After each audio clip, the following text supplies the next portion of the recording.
اعوذ باللہ من الشیطان الرجیم بسم اللہ الرحمن الرحیم۔ پاکستان اور دنیا بھر سے بول اسلام آفیشل پر سننے اور دیکھنے والے تمام اہل اسلام بھائیوں السلام علیکم جی۔ تو آج ذکر کرتے ہیں حضرت داؤد علیہ السلام کس طرح بادشاہ بنے۔ تو وہ کچھ یوں ہے، جب طالوت بنی اسرائیل کے بادشاہ بن گئے تو آپ نے بنی اسرائیل کو جہاد کے لیے تیار کیا اور ایک کافر بادشاہ جالوت سے جنگ کرنے کے لیے اپنی فوج کو لے کر میدان جنگ میں نکلے۔ جالوت بہت ہی قد آور اور نہایت ہی طاقتور بادشاہ تھا۔ وہ اپنے سر پر لوہے کی ٹوپی پہنتا تھا، اس کا وزن 300 طن تھا۔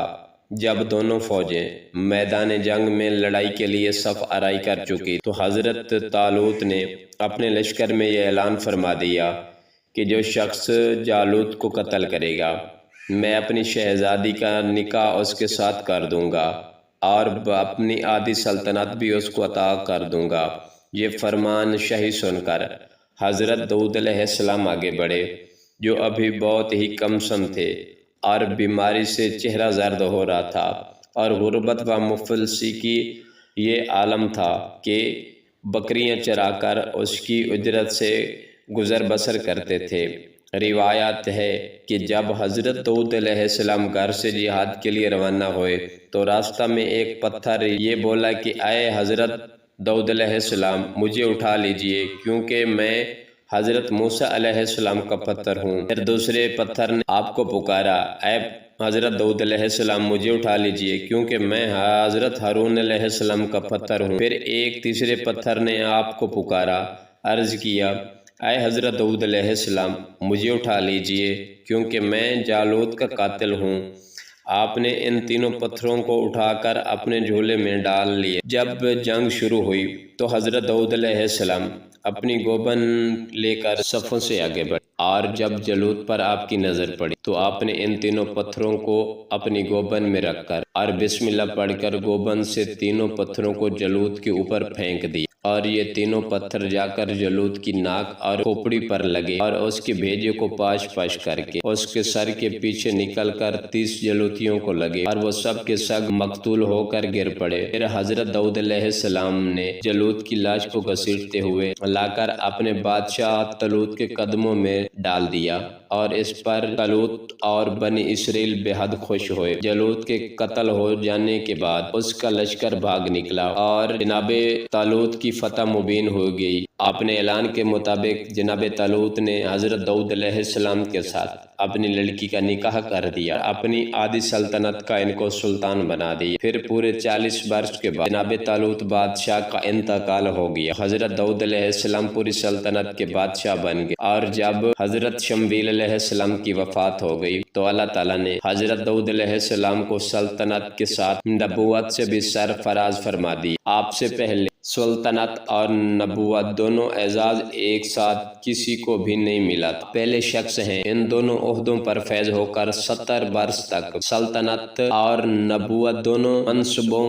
کے فرائض پورے کرتے رہے اور پھر آپ کے بعد آپ کے فرزند حضرت سلیمان علیہ السلام کو بھی اللہ تعالیٰ نے سلطنت اور نبوت دونوں مرتبوں سے سرفراز فرمایا۔ اس واقعے کا اجمالی بیان قرآن مجید کی سورہ بقرہ میں اس طرح ہے کہ جس کا ترجمہ یہ ہے، اور حضرت داؤد علیہ السلام نے طالوت کو قتل کر دیا اور اللہ نے انہیں سلطنت اور حکمت عطا فرما دی اور انہیں جو چاہ سکھا دیا۔ حضرت داؤد علیہ السلام کا ذریعہ معاش کیا تھا۔ حضرت داؤد علیہ السلام ایک عظیم سلطنت کے بادشاہ تھے، مگر ساری عمر وہ اپنے ہاتھ کی دستکاری کی کمائی سے اپنے خورد و نوش کا سامان کرتے رہے۔ اللہ تعالیٰ نے حضرت داؤد علیہ السلام کو یہ معجزہ عطا فرمایا تھا کہ حضرت داؤد علیہ السلام لوہے کو اپنے ہاتھ میں لیتے تو وہ موم کی طرح نرم ہو جایا کرتا تھا اور آپ علیہ السلام اس سے زرہیں بنایا کرتے تھے اور ان کو فروخت کر کے اس رقم کو اپنا ذریعہ معاش بنایا کرتے تھے۔ اللہ تعالیٰ نے آپ علیہ السلام کو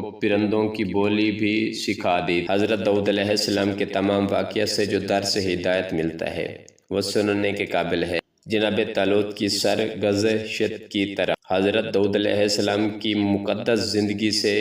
یہی سبق ملتا ہے کہ اللہ تعالیٰ جب اپنا فضل و کرم فرماتا ہے تو ایک لمحہ میں رائی کے پہاڑ اور ذرا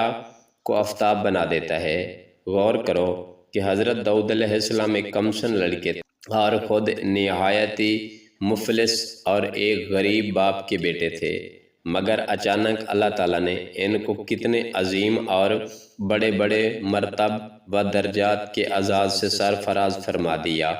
کہ ان کے سر پر تاج شاہی رکھ کر انہیں بادشاہ بنا دیا، اور ایک بادشاہ کی شہزادی ان کے نکاح میں آئی، اور پھر نبوت کا مرتبہ بھی بلند نہیں عطا فرمایا، اور پھر نبوت کا مرتبہ بلند انہیں عطا فرمایا، اور پھر نبوت کا مرتبہ انہیں بلند عطا فرما دیا۔ اس سے بڑھ کر انسان کے لیے کوئی بلند مرتبہ ہو سکتا ہی نہیں۔ پھر اللہ تعالیٰ کی قدرت قہر کا جلوہ دیکھو کہ جالوت جیسے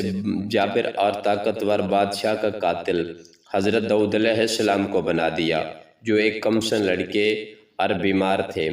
اور وہ بھی ان کے 3 پتھروں سے قتل ہوا۔ حالانکہ جالوت کے سامنے ان چھوٹے چھوٹے 3 پتھروں کی کیا حقیقت تھی، جبکہ وہ 300 طل وزن کی فولادی ٹوپی پہنتے تھے۔ مگر حقیقت تو یہ ہے کہ اللہ تعالیٰ اگر چاہے تو ایک چونٹی کو ہاتھی پر غالب کر دے، اور اللہ تعالیٰ اگر چاہے تو ایک ہاتھی ایک چونٹی کا کچھ بھی نہیں بگاڑ سکتا۔ آپ نے واقعہ مذکورہ میں سن لیا کہ جناب طالوت چمڑا پکانے کا پیشہ کرتے تھے یا بکریاں چرایا کرتے تھے، اور حضرت داؤد علیہ السلام بھی پہلے بکریاں چرایا کرتے تھے، اور پھر جب اللہ تعالیٰ نے ان کو بادشاہ بنا دیا اور نبوت کے شرف سے سرفراز فرما دیا، تو انہوں نے اپنا ذریعہ معاش زرہ بنانے کے پیشے کو بنایا۔ اس سے معلوم ہوا کہ رزق حلال طلب کرنے کے لیے کوئی پیشہ اختیار کرنا، خواہ وہ داغبگری ہو یا چرواہی یا لوہا کاری یا کپڑا بنانا، الغرض کوئی پیشہ ہرگز نہ ذلیل ہے، نہ ان پیشوں کے ذریعے روزی حاصل کرنے والوں کے لیے کوئی ذلت ہے۔ جو لوگ بینکوں اور دوسرے پیشوں کو مخصوص ان کا پیشہ کی بنا پر ذلت و حقیر سمجھتے ہیں، وہ انتہائی جہل و گمراہی کے گڑھے میں گرے ہوئے ہیں۔ رزق حلال طلب کرنے کے لیے کوئی جائز پیشہ اختیار کرنا، یہ انبیاء و مرسلین و صالحین کا مقدس طریقہ ہے، بلکہ حقیقت تو یہ ہے کہ پیشہ ور مسلمان ان لوگوں سے ہزاروں درجہ بہتر ہیں جو سرکاری نوکریاں اور رشوتوں اور دھوکہ دہی کے ذریعے رقمیں حاصل کر کے اپنا پیٹ پالتے ہیں اور اپنے شریف ہونے کا دعویٰ بھی کرتے ہیں۔ حالانکہ شرعاً اس سے زیادہ ذلیل کون ہوگا جس کی کمائی حلال نہ